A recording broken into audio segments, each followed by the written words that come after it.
Hello world and welcome to Podcast in A Minor, where I bring you the weird little songs I write, and I give you the stories behind them. Weird stories, funny stories, freaky stories, or whatever the world gives us in its glorious mystery. And now, for today's opening song.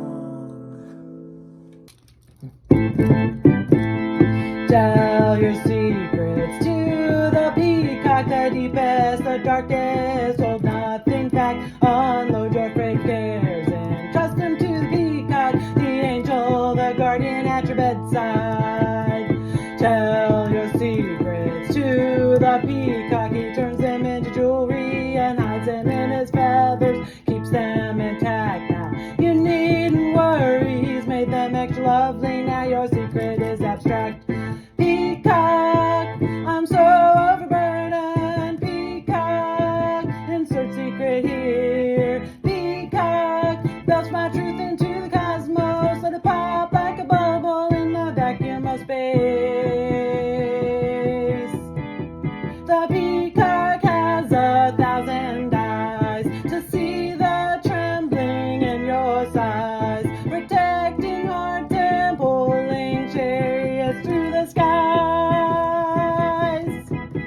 Tell your secrets to the peacock, your glitziest are frazzled, he'll guzzle them with gusto, offload your cares, express them to the peacock, you'll feel so light and healthy, you'll dance to the mandolins. Peacock, I sleep with the lights on. Peacock, I ate all the cookies. Peacock, I cuss my piano teacher. Peacock, I've had no wild days and it shows.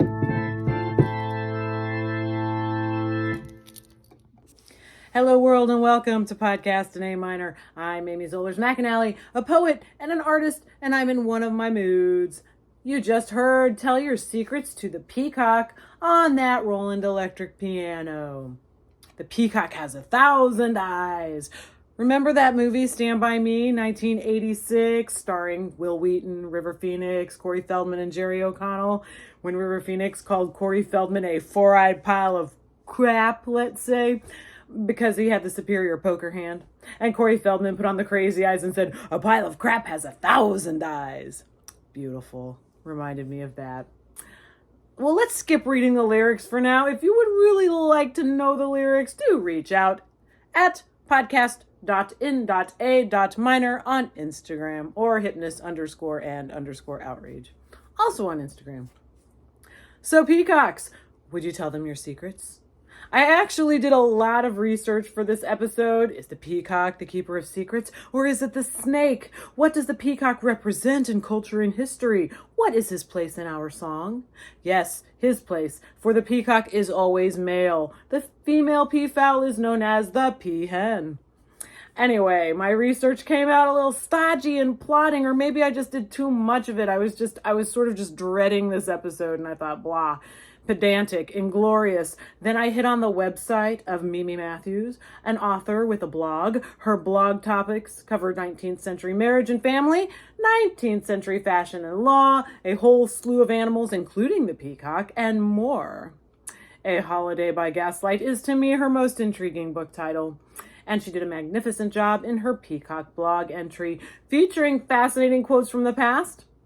So after a little peacock poetry, we'll dive into some highlights.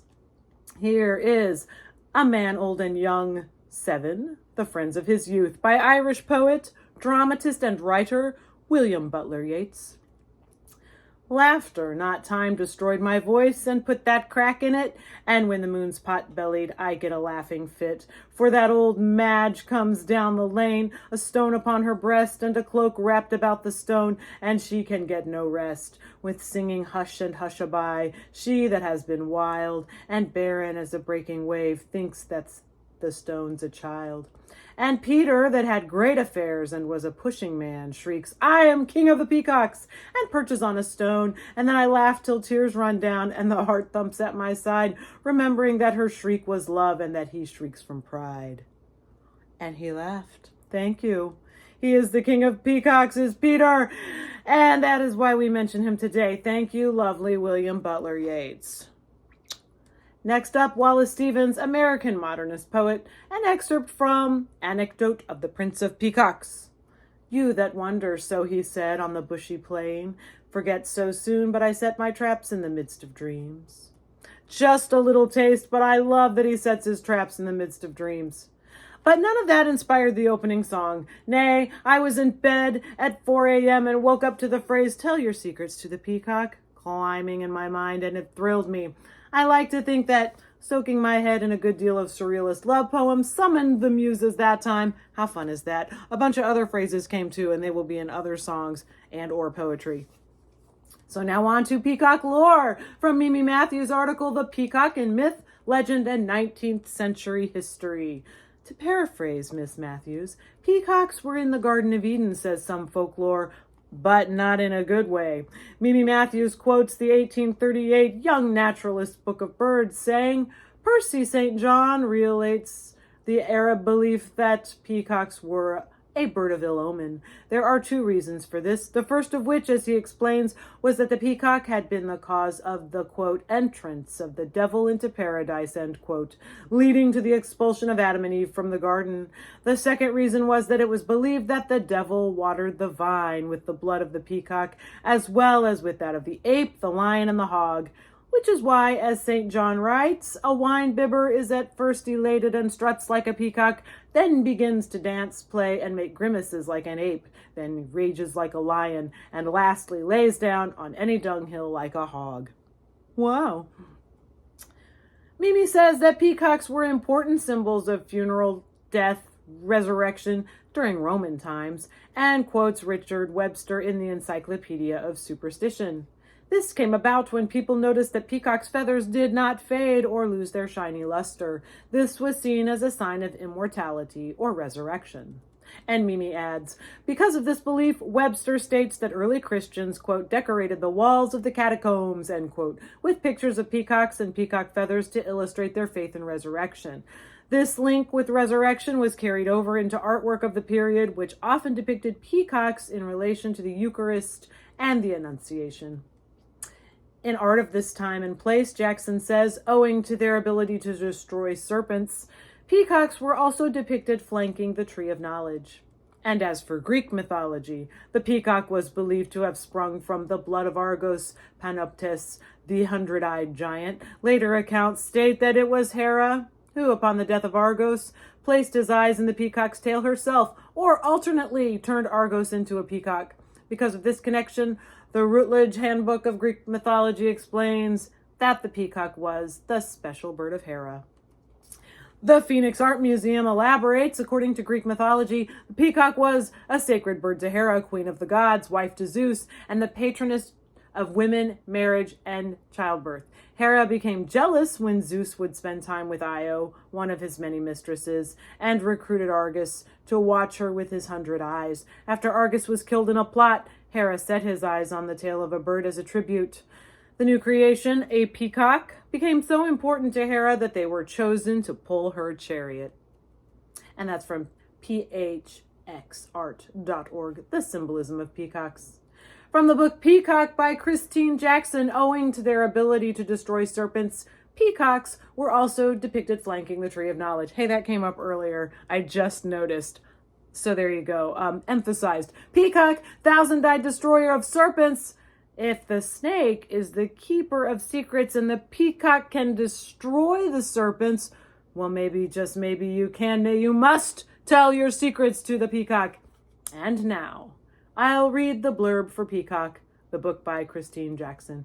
Breathtakingly beautiful and exotic, the peacock inspires devotion among both artists and bird lovers. Its iridescent plumage, when fully displayed, is a delight to behold. The bird itself, as Christine E. Jackson notes in Peacock, appears to enjoy its audience, preening and strutting about within a few feet of humans. It is not surprising, then, that these vain birds and their distinctive feathers have been the prized possessions of kings for nearly 3,000 years. Jackson here explores the peacock's beauty and its apparent attitude through fairy tales, fables, and superstitions in both Eastern and Western cultures. Peacock takes stock of the bird as it appears within art, from the earliest mosaics to medieval illuminated manuscripts to modern graphics, with a special emphasis on the peacock's symbolic value in the 19th century arts and crafts and Art Nouveau movements. Jackson further details the peacock's colorful presence in hats, clothing, and even sports equipment. A sweeping combination of social and natural history, Peacock is the first book to bring together all the shimmering, colorful facets of these magnificent birds. And finally, a word from the Irish Examiner. Paul McCartney is convinced late rocker John Lennon took on the form of a white peacock and visited his former Beatles bandmates during a recording session for his song Free as a Bird.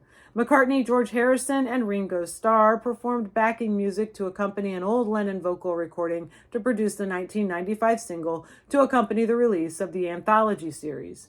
But when the three former Beatles posed outside the recording studio for a photo shoot, a white peacock mysteriously joined them. Woo! Secrets and peacocks and muses honoring one poet's dive into surrealist love poetry in the month of March. Peacocks pulling the chariot of a goddess. That's the stuff. So thank you for listening. Next month is National Poetry Month. There will be so much poetry, poems to songs, all kinds of poetry shenanigans. Probably a revival of our sister podcast, Poetry Freaks. So thank you for listening and see you next time. My star, the Encyclopedia Neurotica. It's my role in the play, and I must, and I must, and I must.